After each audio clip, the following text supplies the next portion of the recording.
Hey, come on in. All right, this is going to be Beastman of the Month. I'm doing one of these every month for this year for sure. That's the Scar King figure. That's the little one that's $10 at Walmart and Target. Not the one with the noise. Um, and I was checking out which head I wanted to use, and I picked this Beastman head, which is one that I sculpted in Blender. Very similar. I meant it originally for the 200X Beastman. And I had to do some adjusting because his head nub is, just a little bit different, point a different way. And those hands are from the new Eternia Beastman. They fit this pretty well. I'm very happy with how this guy turned out. And I was just checking to see if the Mutant He-Man gear would fit him. It did not really well. So this is a 200X Beastman vest thing. Fur mantle, that's what it is. And I picked out some gauntlets that were from, I think, Whiplash Masterverse. They did, they were a little big, but not bad. So I just wanted him to have a little bit more of an armored type look. But I really like this body shape. It gives Beastman um, a little more simian because of the longer arms, and I really like that. Nice wide. It also stands almost a perfect half-inch taller than your average Masters figure. So this guy he's an honest 6, maybe 6 1/4. And the hand pegs on Scar King were huge, so I added in. That's a very pliable hot glue that I put in there, and it if you Vaseline your pegs, then you can maintain rotation inside of there. That's how I attach all my heads and hands, basically. This is 5-minute epoxy. Man, do I use the heck out of that stuff. This is like steel stick epoxy. And uh, basically, I put that in over top of the glue because the glue was hard to paint and you could see it in the back. And there was just a bit of the back of the head it looked weird. So I just built a new back of the head with the 5-minute epoxy. And the 200X fur mantle didn't fit well enough. There was some gapping at those shoulders. So I'm adding fur in there so that when you put that 200X piece on, it looks like it's full and there's not a big gap and you can, see a hole. So I do that to both sides. I'm constantly working on my fur texture and how that looks and um, what the best tool is to use it. So far, this little metal spatula is one of the best. And you just kind of make all these little cuts in it. And, that ends up looking right. So here you could see it's just on those that top edge where it was open and gapped, and a lot of this video is me mixing epoxy. A lot of every video is me mixing 5-minute epoxy. Just putting it in there underneath, making sure that that's nice and filled out, and everywhere it sticks out, you can see I am uh, sculpting that fur texture. Really happy with this look and just how wide his arms are and how much he looks like a big simian type monster.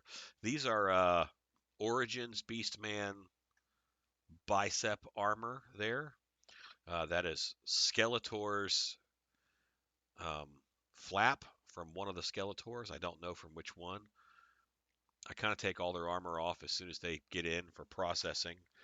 I'm of the mind I only need one Skeletor. I'm going to build, a really nice Alcala Skeletor because that's my favorite, and then any other Skeletor gets turned into a different figure because I might like the Terror Claws concept, but I don't need another Skeletor. So look, more fur sculpting and epoxy clay.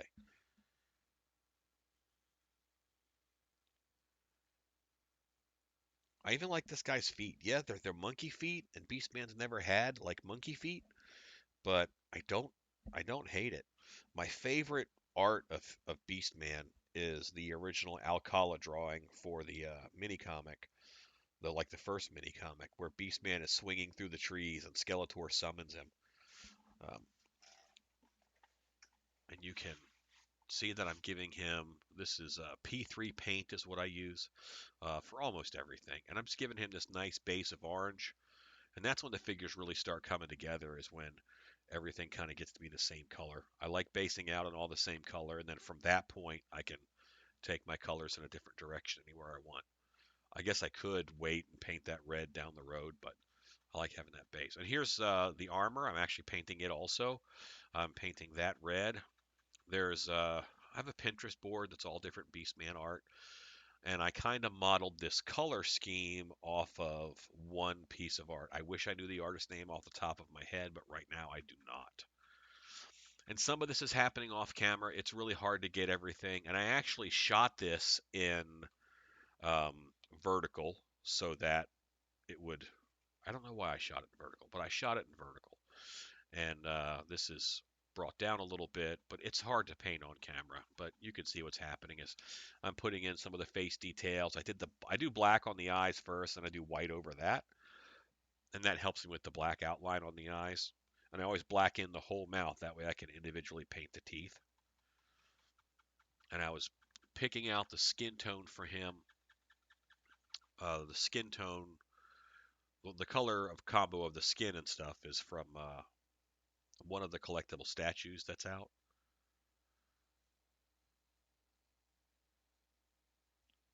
And now I'm going in and I think I'm doing the teeth now. Something. Okay, I'm painting. Okay, so here's more of this flesh tone. I want to do the hands and the feet because those show up and they're not going to be orange. And this character, this body has, a chest like a gorilla does, like a fleshy chest. So I went ahead and I painted that. Um, and now in between, different coats, I'm adding red. There's fur sticking out of these gauntlets. I think they're whiplashes. Um, there's fur sticking out of them. They might be uh, pig man, pig guy, whatever the Lords of the Sun bad guy is. Pig head, pig villain, whatever his name is. They might be his, but I think they're whiplashes. Um, and I'm just kind of putting them together. So I did red fur sticking out of those to match up with the red fur cowl. And then the armor was also painted red. The red Beastman look is one of my favorite looks too. It's pretty beautiful. This is Warbler that I am heating up the Warbler. You can see I just cut it. It's not Warbler. It's rip-off Warbler that I got from Joann's, but that's a great material for loincloths. Um, and then I'll get that painted. Those are going to be painted brown. Oh, here I'm doing the white, so I'll do the eyes and I'll do the teeth.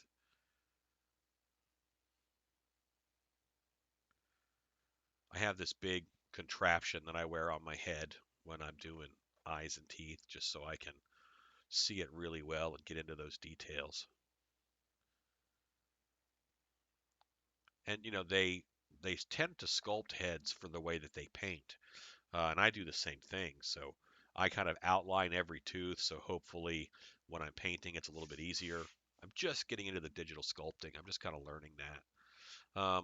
And here is I think I did a darker red that I could do some line work on the face in order to just have more tones and more variance in there.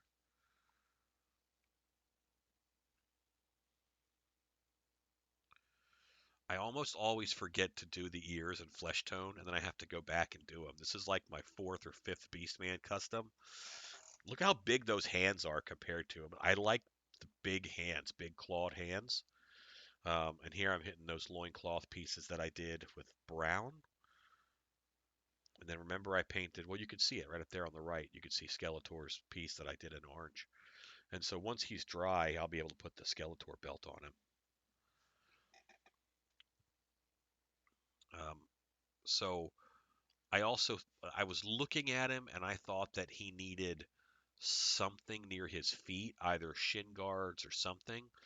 Um, so I end up using more Warbler and making just almost like ankle bracers that just go around his ankles and look armored. This is a boy. What is that color called? It's over here somewhere, but it's like a almost a reddish gold color, and it's a nice metal color. I really like it, and I used it for almost all the metal bits on this. I'm hitting all those individual rivets, and the rim around the bicep protectors I hit with the gold too. Again, it's P3 paint, and it's a cool color. Maybe I'll list it in the description. That's what I'll do. And I'm doing all those horns that come out of the armor. I'm doing that with that same color. I didn't want him to be all over the place color wise. You know, the orange and red, stick with it. I've got to add his blue to his face. Yeah, here's where I just cut that little strips. It's a thermoform plastic is what it is. So just cut that. I heat it with a heat gun. That's off camera. And then when you wrap it around, heat it with the heat gun, it gets sticky. So it sticks to itself. And that just gave me these cuffs around his ankles that I'm able to paint. And it's super fast. I just got done doing Mumra, and I did all of his bandages with that thermoform plastic. Turned out really good, in my opinion. You can see that on Instagram. I'll probably edit Mumra into a video later. But the metals are a little bit transparent, so you kind of have to do a couple coats. So this is me doing a second coat on almost everything of this gold color that I really liked.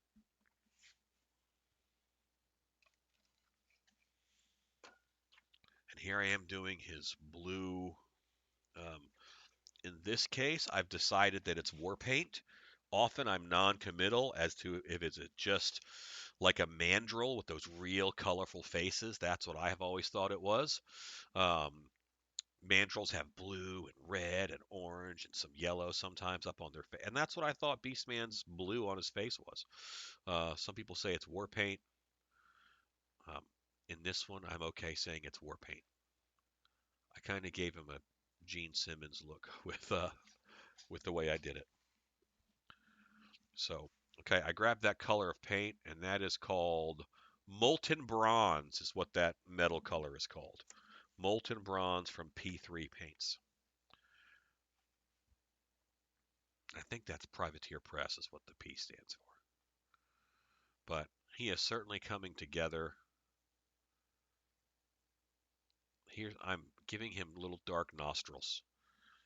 Sometimes all that flesh on the face is too much. So I did mixed up a dark brown with black and red, and then just gave him little nostril holes with a tiny paintbrush. Look at his big rippy hands and his monkey feet. I'm real happy with him. So this is January. This is Scar King Beastman. Let's take a look at him with some photos. If you like Beastman, then subscribe to the channel because you're going to see a lot of him. I'm happy with how this guy turned out. Look at that arm span, big old wingspan on him. I'm happy with the details of it. I learn something every time I do another one of these. Thank you guys so much for watching. If you like Master of the Universe, then subscribe. Y'all come back now.